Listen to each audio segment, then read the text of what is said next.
Group A, number 1, Mr. Peter.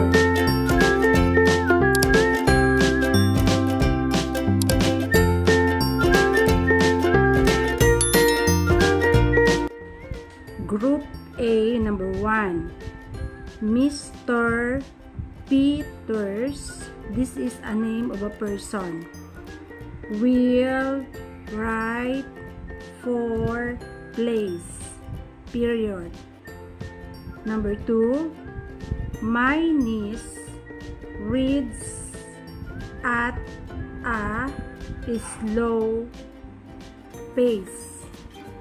Period. I am not pleased. Period. Our wheels are inside our still safe in our library. Period. Number 4, I have pride in our home. Period. Number 5, I will read Mary's brief at home.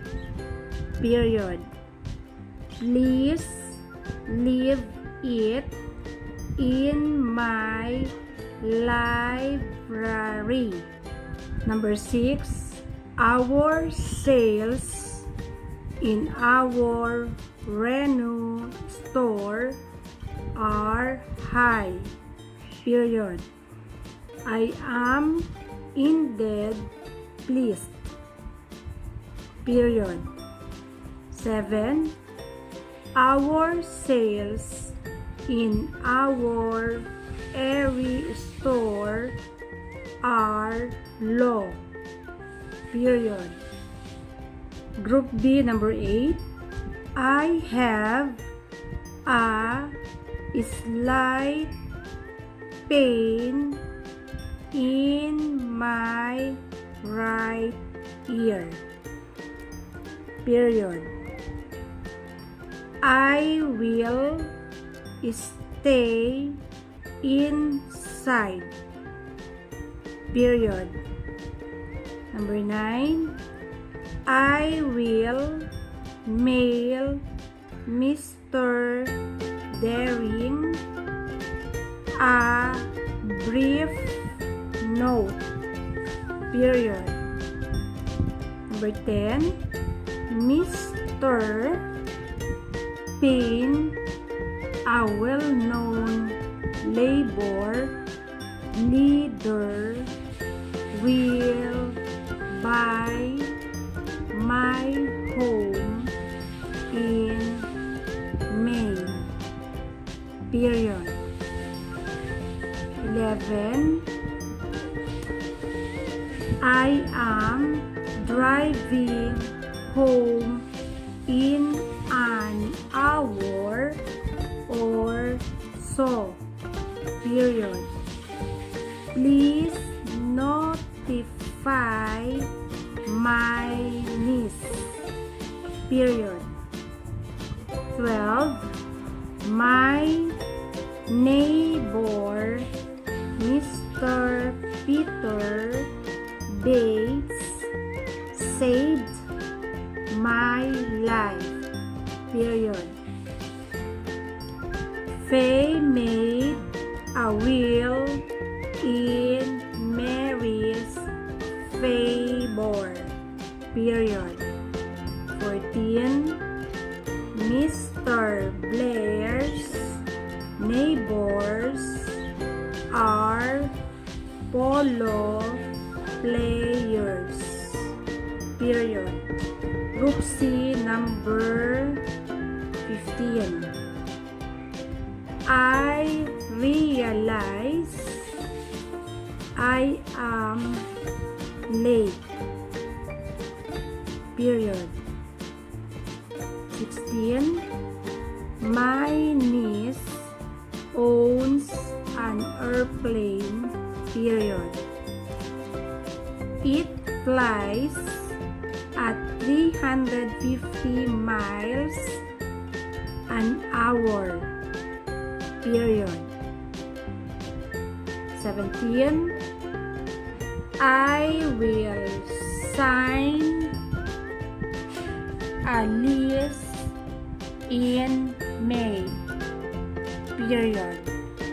18. I have placed my deed in our private safe.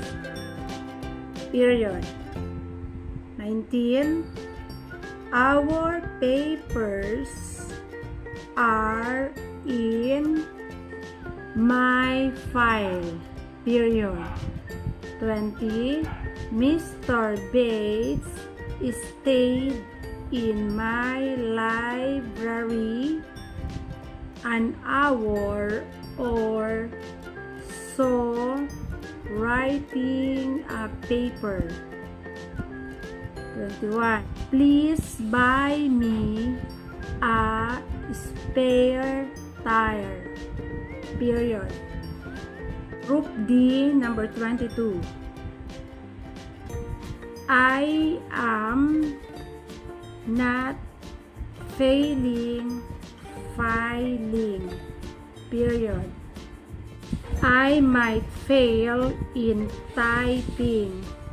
Period. 22. I need a file in my library. Period. Please buy it in Mr. Blair's store. Period. 24. I hear Mr. Stone will remain in Spain. Period. 25. I will read my evening paper at home. Period. 26. He will see Mr. Stone in Rome in May. Period. 27. Mr. Ray will not buy a home in Mobile. Period. He will buy a home in Molen. Period.